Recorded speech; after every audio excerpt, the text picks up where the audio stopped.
పుండికూర పల్లి చట్నీ ఎలా తయారు చేయాలో చూద్దాం. ఫస్ట్ గ్యాస్ ఆన్ చేసి గిన్నె పెట్టుకోండి. ఆ తర్వాత గిన్నె వేడయ్యాక 3-4 టేబుల్ స్పూన్ల వరకు ఆయిల్ వేసుకొని, ఒక గుప్పెడు పచ్చిమిరపకాయలను కట్ చేసి వేసుకోండి. అలాగే 2 టమాటాలను కట్ చేసి వేసుకోండి. ఎర్ర పుండుకూరైతే 2, తెల్ల పుండుకూరైతే 4 టమాటాలు పడతాయన్నమాట. తర్వాత పెద్ద కట్టలైతే 2, చిన్న కట్టలైతే 4 పుండికూర కట్టలను తీసుకొని ఆకులు మొత్తం తెంపేసుకొని శుభ్రంగా కడిగేసి అందులో వేసేసుకొని మూత పెట్టేసుకోండి. ఇప్పుడు పక్కన పల్లీలు వేయించుకోవడం కోసం ఒక పెనం పెట్టేసుకోండి. అది వేడయ్యేలోపు ఇక్కడ కర్రీని ఒకసారి కలిపేసుకుందాం. అది వేడైన తర్వాత ఒక కప్పు పల్లీలు తీసుకొని వేయించుకోవాలి. చిన్న కప్పు తీసుకొని వేయించుకోండి. లో ఫ్లేమ్‌లో పెట్టే పల్లీలు వేయించుకోవాలి. మీడియం ఫ్లేమ్‌లో గానీ, హై ఫ్లేమ్‌లో గానీ పెడితే పైన వేగుతుంది, లోపల వేగదు కాబట్టి లో ఫ్లేమ్‌లో పెట్టి పల్లీలను వేపుకోండి. మధ్య మధ్యలో కర్రీని కలుపుతూ ఇలా పక్కన పల్లీలు వేపేసుకోండి అన్నమాట. వేగినటువంటి పల్లీలను ఒక చాట్‌లోకి తీసుకుందాం.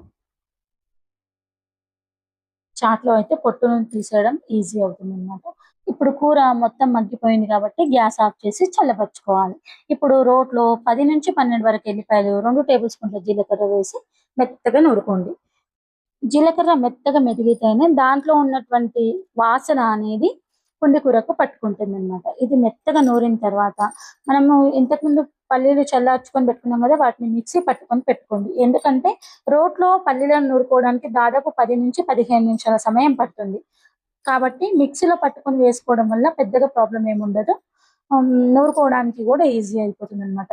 ఇప్పుడు కూర మొత్తాన్ని రోట్లో వేసుకొని 2 టేబుల్ స్పూన్ల వరకు దొడ్డుప్పు, రాళ్ళ ఉప్పును వేసుకోండి. ఆ తర్వాత పల్లీల పొడి కొద్ది కొద్దిగా వేసుకొని మెత్తగా నూరుకోవాలి. ఇలా మధ్యలో మధ్యలో వేసుకొని నూరుకున్నట్లయితే కూర, పల్లీలు మొత్తంగా కలిసిపోతాయన్నమాట. ఆ తర్వాత దీన్ని మరీ మెత్తగా పేస్ట్‌లాగా తయారు చేసుకోవాల్సిన అవసరం లేదు. ఎందుకంటే మనం అలా వద్దనుకునే కదా రోట్లో నూరుకుంటున్నాం కాబట్టి కొద్దిగా కచ్చపచ్చగానే ఉండాలన్నమాట. మరీ మెత్తగా ఉండకూడదు. అలా రుద్దేసుకున్న తర్వాత ఒకసారి టేస్ట్ చూసుకోండి. టేస్ట్ చూసుకొని దాంట్లో ఉప్పు సరిపోకపోయినా మళ్ళీ కొద్దిగా ఉప్పు వేసేసుకొని కలిపేసుకొని ఒకసారి నూరేసుకుంటే సరిపోతుందన్నమాట.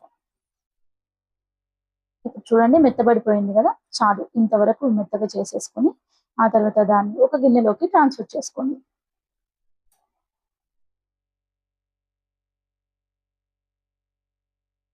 నీట్‌గా ఒక గిన్నెలోకి మొత్తం తీసేసుకోండి. చాలా మంది దీంట్లో పోపు లేకుండానే ఇష్టపడతారు. కానీ కొంతమంది ఇందులో పోపు వేసుకుంటే బావుంటుందనుకుంటారు. కానీ పోపు లేకుండానే ఈ చట్నీ అనేది చాలా బావుంటుంది.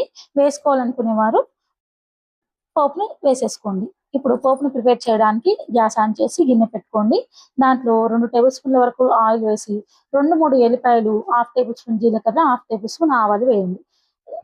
ఒక 2-3 వరకు ఎండుమిరపకాయలు వేసేసి, ఆ తర్వాత కరివేపాకు వేసేసి కలుపుకోండి. కలిపేసుకున్న తర్వాత ఆ పోపును చట్నీలో కలిపేసుకోవడమే. దీన్ని అన్నం, చపాతీ, రొట్టె ఇలా దేనితో తిన్నా చాలా బావుంటుంది. ఒక్కసారి ట్రై చేయండి. మీకు ఎలా కుదిరిందో తప్పకుండా కామెంట్ సెక్షన్‌లో తెలియజేయడం మర్చిపోవద్దు. Thanks for watching. Like and subscribe.